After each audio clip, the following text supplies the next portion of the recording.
Chapter number 10 हम discuss कर रहे थे। आज हमारा लेक्चर नंबर 3। कल हमने डिस्कस किया था मैस स्प्रिंग सिस्टम को।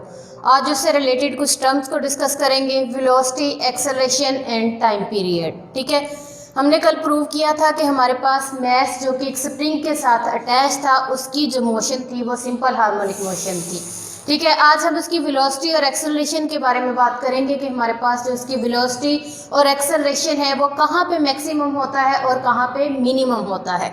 यहाँ पे हमने क्या लिया, एक स्प्रिंग जो कि एक सपोर्ट के साथ अटैच था, एक हॉरिजॉन्टल सरफेस पे उसके साथ अटैच किया हमने एम मैस का कोई ब्लॉक। ठीक है, अब हमने क्या किया था कि इनिशियली वो क्या था, एट रेस्ट पे था और यहाँ पे उसका जो डिस्प्लेसमेंट था वो हमारे पास क्या था, जीरो था। जब रेस्ट पे था तो उसने कोई डिस्प्लेसमेंट कवर नहीं किया था।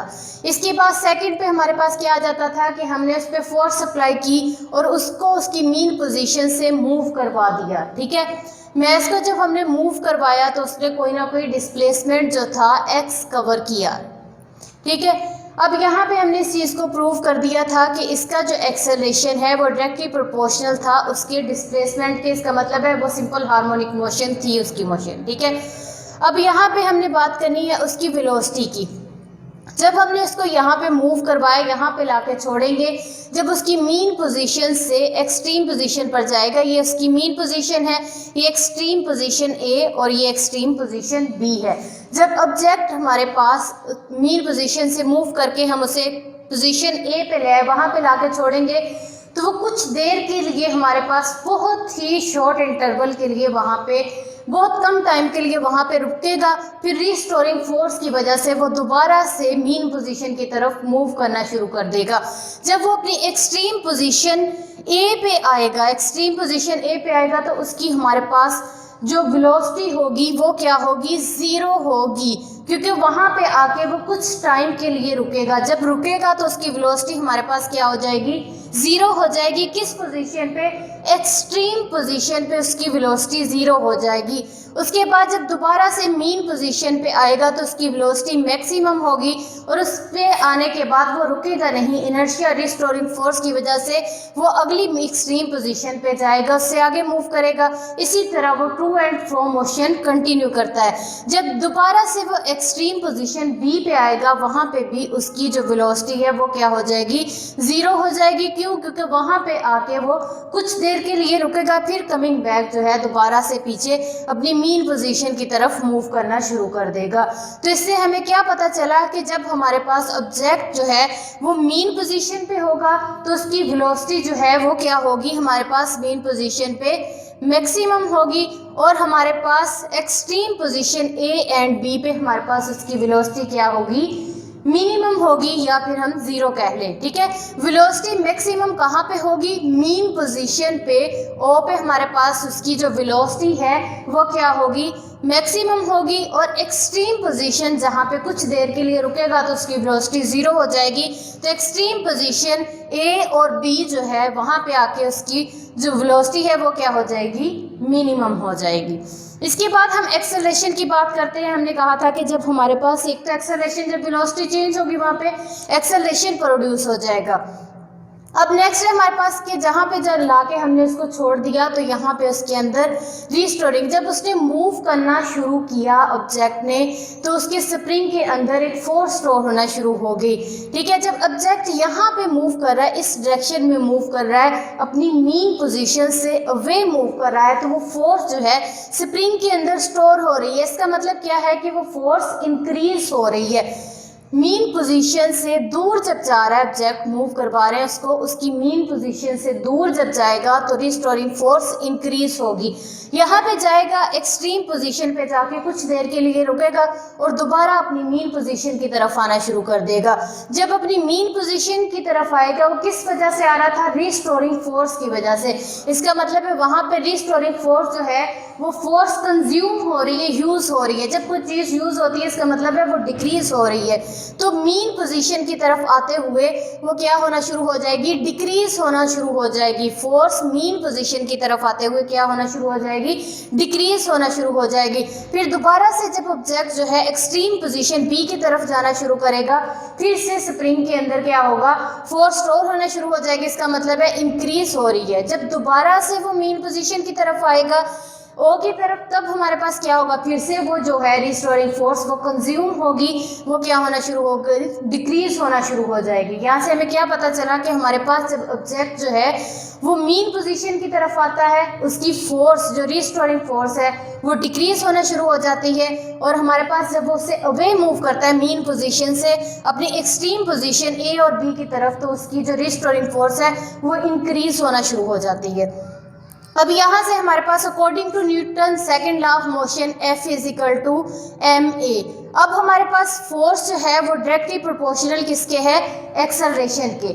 अगर हमारे पास मीन पोजीशन की तरफ जाते हुए फोर्स इंक्रीज हो रही है, इसका मतलब है कि हमारे पास जो एक्सेलरेशन है वो भी क्या होना शुरू हो जाएगा। अगर मीन पोजीशन से ऑब्जेक्ट अवे मूव करेगा वो भी इंक्रीज होना शुरू हो जाएगा।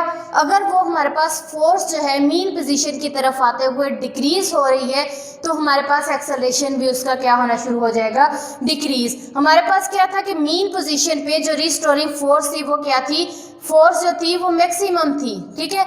और एक्सट्रीम पोजीशन ए और बी पे हमारे पास फोर्स क्या थी, यहाँ पे मिनिमम थी, और एक्सट्रीम पोजीशन पे हमारे पास क्या थी, मैक्सिमम थी। इसका मतलब है कि हमारे पास जो फोर्स है डायरेक्टली प्रोपोर्शनल है एक्सेलरेशन के, तो एक्सेलरेशन मैक्सिमम कहाँ पे होगा, एक्सट्रीम पोजीशन पे मैक्सिमम होगा, ठीक है। और मिनिमम कब होगा, मीन पोजीशन पे, क्योंकि फोर्स भी जो थी मीन पोजीशन की तरफ आते हुए मीन पोजीशन पे आके बिल्कुल वो जीरो हो जाएगी, मिनिमम हो जाएगी। तो हमारे पास जो एक्सेलरेशन है वो भी क्या होगा, मिनिमम कहाँ होगा, मीन पोजीशन पे, मतलब मीन पोजीशन पे आके वो जीरो हो जाएगी। फिर जब उसे अवे मूव करेगा दोबारा से उसके अंदर क्या होगी, स्टोर होगी, फिर दोबारा से वो अपनी मीन पोजीशन की तरफ आएगा, ठीक है। ये थी हमारे पास वेलोसिटी और एक्सेलरेशन। वेलोसिटी मैक्सिमम होगी हमारे पास किस पे, मीन पोजीशन पे, जो है वो क्या होगी, हमारे पास मैक्सिमम होगी ओ पे, और मिनिमम कब होगी, ए एंड बी एक्सट्रीम पोजीशन पे। और एक्सेलरेशन मैक्सिमम होगा एक्सट्रीम पोजीशन ए और बी पे, मिनिमम कब होगा हमारे पास, मीन पोजीशन पे। अगर एक्सेलरेशन को हम वेलोसिटी के देखें, वेलोसिटी के टर्म में, तो हमारे पास क्या होता है कि एक्सेलरेशन कब प्रोड्यूस होता है, जब वेलोसिटी चेंज होती है। मीन पोजीशन पे वो मैक्सिमम है, चेंज नहीं हो रही, इसका मतलब है कि हमारे पास मीन पोजीशन पे हमारे पास क्या होगी, वो चेंज नहीं हो रही, इसका मतलब है वहाँ पे एक्सेलरेशन प्रोड्यूस नहीं हो रहा, एक्सेलरेशन मिनिमम है। इसी तरह हमारे पास वेलोसिटी जो थी वो हमारे पास क्या थी, मैक्सिमम थी, मीन पोजीशन पे एक्सेलरेशन वहाँ पे जीरो हो गया। अब वेलोसिटी जो है वो मिनिमम कहाँ पे है, एक्सट्रीम पोजीशन पे। मिनिमम मतलब जीरो हुई है, चेंज आया, वहाँ पे एक्सेलरेशन प्रोड्यूस होगा, तो एक्सेलरेशन कहाँ पे हो जाएगा, एक्सट्रीम पोजीशन पे मैक्सिमम हो जाएगा। अब बात करते हैं हम इसके टाइम पीरियड की। टाइम पीरियड हमारे पास क्या होता है, the time required to complete one oscillation और vibration about mean position is known as time period. वो टाइम जो कि एक वाइब्रेशन या एक साइकिल कंप्लीट करने के लिए रिक्वायर होता है, या कोई भी ऑब्जेक्ट अपनी वन वाइब्रेशन, एक वाइब्रेशन पूरी करने के लिए जितना टाइम लेता है वो उसका क्या कहलाता है, टाइम पीरियड। इसे कैपिटल टी से डिनोट किया जाता है, और इसके ऐसा यूनिट, क्योंकि टाइम तो सेम ही है, टाइम के लिए जो ऐसा यूनिट यूज़ किए जाते हैं, सेकंड टाइम पीरियड के लिए भी वही यूनिट इस्तेमाल किए जाएंगे।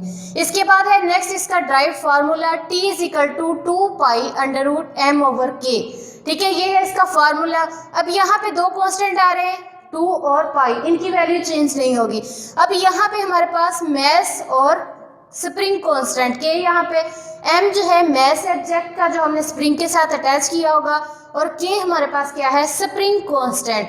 अब इसकी डिपेंडेंस है कि time period mass spring system का किस पे डिपेंड करता है, वो डिपेंड करता है मैस पे और स्प्रिंग कांस्टेंट पे, दो चीज़ों पे डिपेंड करता है। हमारे पास एक ऑब्जेक्ट जो हमने स्प्रिंग के साथ अटैच किया है उसके मैस पे, और दूसरा हमारे पास किस पे डिपेंड करता है, k पे, स्प्रिंग कांस्टेंट पे, ठीक है।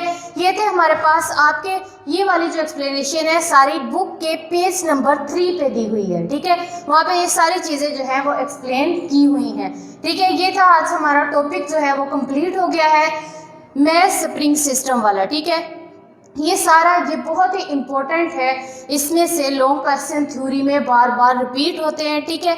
तो हमारे पास यहाँ पे अगर आपको क्वेश्चन आए कि आपने सिर्फ सिंपल हार्मोनिक मोशन जो है मैस जो है जो स्प्रिंग के साथ अटैच है उसकी मोशन को प्रूव करना है कि वो सिंपल हार्मोनिक मोशन है या नहीं, तो फिर आप सिर्फ जितना कल का लेक्चर था लेक्चर नंबर 2 जहाँ तक हमने प्रूव कर दिया था कि हमारे पास एक्सेलरेशन जो है वो डायरेक्टली प्रोपोर्शनल है डिस्प्लेसमेंट के, वहीं तक करेंगे, ठीक है। यहाँ पे अगर आपसे शॉर्ट क्वेश्चन आ सकता है कि वेलोसिटी और एक्सेलरेशन कहाँ पे मिनिमम होता है और कहाँ पे मैक्सिमम होता है, और ये कंडीशंस जो हैं तीनों examples mass spring system, ball and ball और सिंपल पेंडुलम तीनों के लिए सेम रहेंगी, ये चेंज नहीं होंगी, ठीक है। और इसके अलावा आपको शॉर्ट क्वेश्चन आ सकता है कि उसका टाइम पीरियड जो है, टाइम पीरियड क्या होता है, उसका मैथमेटिकल फार्मूला लिखें, और उसके अलावा उसकी डिपेंडेंस क्या है कि हमारे पास जो टाइम पीरियड है मैस स्प्रिंग सिस्टम का वो किस पे डिपेंड करता है, ठीक है, किस पे डिपेंड करता है, मैस एंड स्प्रिंग कांस्टेंट पे, ठीक है। ये था आज का हमारा टॉपिक। आई होप कि आपको लेक्चर की समझ भी आई होगी और आप लोगों ने एंजॉय भी किया होगा। ओके जी, अल्लाह।